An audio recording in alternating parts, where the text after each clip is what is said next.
Do you find yourself saying this particular phrase when you're leading your business? Why won't they just do what I've said? Why am I repeating myself? Why are our KPIs down? Why are we not operating at the level of efficiency? And then do you find yourself then pretty much procedurally managing it, performance managing it to try to get the answer to that question and to make sure you're not asking the same question over and over and over? Well, in today's episode, I'm going to make a case both from an evidence and research based perspective and from just experience for why compliance leading is going to kill your business and your team. I'm Valerie Ling. I'm a clinical psychologist in Sydney, Australia, and I'm here to help you to get out of private practice leadership prison to private practice leadership freedom.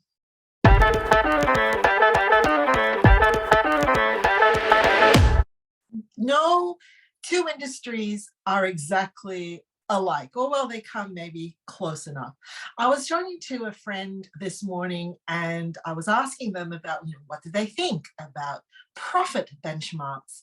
And we kind of got into this conversation of saying, is my particular business a psychology practice, a psychology clinic? Is that more like a hospital and health related business, or is it more a personal services business? Where do we actually fall? No two industries are completely the same. In my type of world, where psychologists are the main resource, they are the main mode, I suppose, of providing the service. The people relationship and the personal services aspect of it is pretty fundamental to building a profitable as well as a quality service to our community. And here's the thing. Over the ages, the way that we actually think about leadership has changed from an employee's perspective in terms of their needs, and therefore how we lead people has also changed. So let me start first with an industry example. I was also on a call with a client today who is part of a manufacturing business, a large global manufacturing business. And I'm about to deliver a workplace well-being session to their key leaders. And as they were explaining to me what was happening in the manufacturing business, I was, of course, using my own lens to think, oh, how would my people feel if that was happening? We were talking about how in the manufacturing business, precision is key. You've got to get really quality standards. Everything has to be done exactly the same way. There's a quality, there's a standard, and there's a precision to how things need to be delivered. And as they were explaining to me, they were saying to me how, therefore, the measurement of performance is really driven by frequent conversation and displays of the level of that precision and that quality and that standardization of processes. Now, as I was listening to them, I reflected back that I thought, gosh, that actually sounds like it must be hard for your people leaders to be in that environment, to feel that they've got an element of, being able to motivate their team. And the wellbeing consultant basically said, well, no, actually, our culture is pretty great because they take pride in those indicators. So what do we have here? In the manufacturing industry, excellence, what you take pride in, the absolute ethos and philosophy of what you do is about precision and standards. You want every car that you develop to look and feel the same. You do not want huge errors coming back at you, which cost people's lives if there's a mechanical failure. You are held to your reputation, and in this case, as a global player, to a global playing field by the degree to which you have precise procedures. And so whether your team have early recruits or been here for 20 years, the wisdom and the finesse to be as precise as you can, as efficient as you can, is a professional standard and a professional pride, right? So in a manufacturing industry such as this, management, leadership will fall into line into, well, promoting compliance, not necessarily a compliance culture, but having the conversation about compliance to standards certainly would have a different feel to the industry I'm in. The industry that I'm in health services, autonomy, agency, the ability to respond to a situation flexibly and to adapt. These are the things that we take pride in. If you're not following a manual to treat a psychological issue, or if you're in a medical situation, you know, I'm actually going through Grey's Anatomy. I'm like just binging at the moment. And, you know, there's this thing of the amount of clinical hours you have, there's knowledge and there's wisdom and there's experience. And there's going to be times when your experience and your wisdom overrides what, you know, you've learned in a manual, kind of manually. So in a health practice, in a clinical setting, you might find that the compliance culture, it doesn't really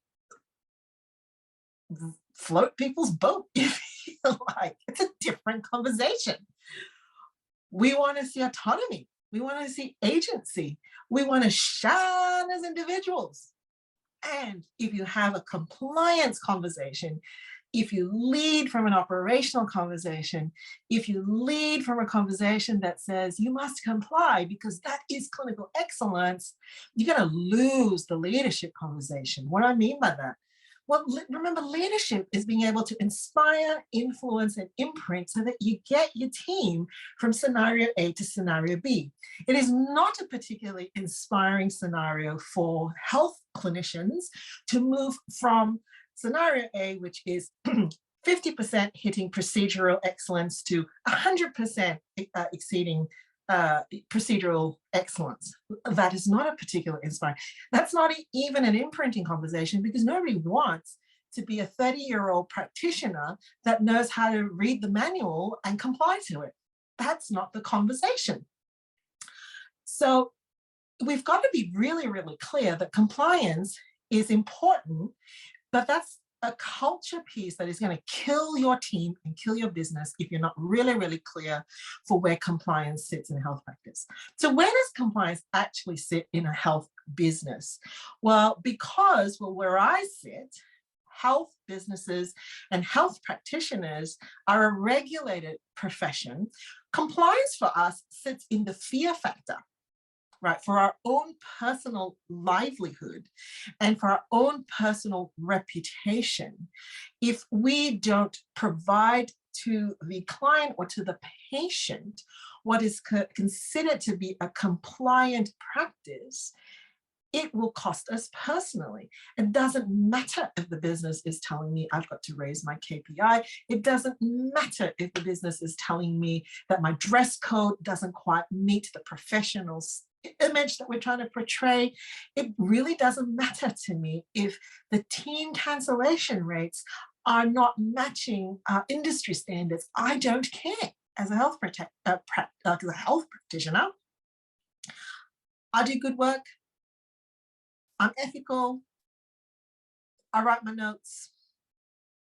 If a complaint goes to the regulatory board, I'm being compliant. It's a very I-driven frame and an I lens. Okay, so did you know that we can actually use different ways to influence when we are leading? The compliance way doesn't have to be the way that we go, because just like I said, if you actually look at what a health practitioner is motivated to do in terms of being compliant, it is within themselves to practice within the lines so they do not practice within the lines so that they don't get into trouble. But the bottom line, unlike a manufacturing team player that really wants to be, to have excellence through reproduction, as in reproducing standards, health practitioners are really there to grow in wisdom. They want to have more and more clinical experience so that when they see something that's an anomaly, or when they encounter a more complex situation in their client or in their patient, they are growing in that space. So interestingly enough, when we actually look at some research, Robbins and Judge 2013, these are people that I have had to quote a lot in my research and essays in leadership, talk about how there are different types of influence. So you can use rational persuasion, use of logic and reason. If you're a Star Trek fan, like I am, this is very Vulcan, right? You can lead a whole planet of Vulcans by just having rational persuasion. You can have apprising. You can try to explain the benefits. I call this a real concierge approach, where you're influencing team by mainly using a framework of explaining the benefits of the organization and explaining, how you're going to nurture them. You can use inspirational appeals, which is to really appeal to the human being's greater vision of what is needed in our community. Remember, I talked about in the previous episode about you're either advocating for something to be put in or advocating for something to be eliminated. You can use consultation as a way of influencing, which is dialoguing. Tell me what you think. Let's get more information. Let's see what you and I can come together. You can use collaboration. You can have a real development framework and say, well, what do you need, right? So if it's difficult for you to see this particular client or see this particular presentation, what do you need? Is it resources? Is it training? Is it more supervision? You can use ingratiation, which is flattery and praise. You're the best. You're the superstar. I think that's different from giving real-time feedback that is positive. You can use personal appeals. I see this a lot in I like to call it mom and pop type businesses. You use loyalty and friendship, but we've been together for so long. When your kid was sick, I gave you all of that leave and you're able to go. You can use personal appeals. You can have a real exchange, a quid pro quo. Well, if you do it this way, we'll up your salary this way, right? So, I think Adam Grant really has a great, in his book, I can't remember what it's called right now, I'll put it in the link, but givers and takers, you could use that sort of a framework. You could use coalition tactics. You could, gather the troops and say, hey, so-and-so is kind of veering that way. Can you see what you can say to them to try to get them back in line? You can use legitimate tactics. You can use your positional power and say, I'm the boss, just do it my way. Or you can use pressure. If you don't do this, you've got 6 months in our business, right? Now, all of those tactics don't work well for every industry, and they also don't work well for all levels of who you're trying to communicate. So what these people, Robbins and Judge, found is that when you're actually trying to lead and influence a subordinate, being inspirational, having consultation, having collaboration, and a degree of rational persuasion is far more effective than any of those other ways of trying to get influence. And so what my position is to take home really from today is standards are really important. How we deliver a service, how we treat our clients, how we remain evidence-based, and how we remain professional is really important. But if you're going to enforce a real command structure to adhere to compliance, you're going to miss the point, because our industry and health professionals don't respond well because they've not been formed well. They will respond better and well to a leader who's there for their growth and for their development. And actually being consultative and using collaboration and explaining a situation is far better than having a compliance conversation. If you're interested in finding out how we manage a compliance matter in our business, which is monitoring cancellations, I just ran a free webinar not too long ago, and I basically unpacked the leadership conversation in diagnosing, formulating, and communicating strategy back to our team to lead us into managing our cancellations. Have a look at the description. You'll find the link to that download there. It comes with a full free 1-hour webinar, as well as a jam-packed cancellation management policy or guidelines, if you like, for how to actually coach and develop your team and to have that collaborative conversation about how they can manage the issue of cancellations in your health business. I'm Valerie. Thanks for joining me. See you next time.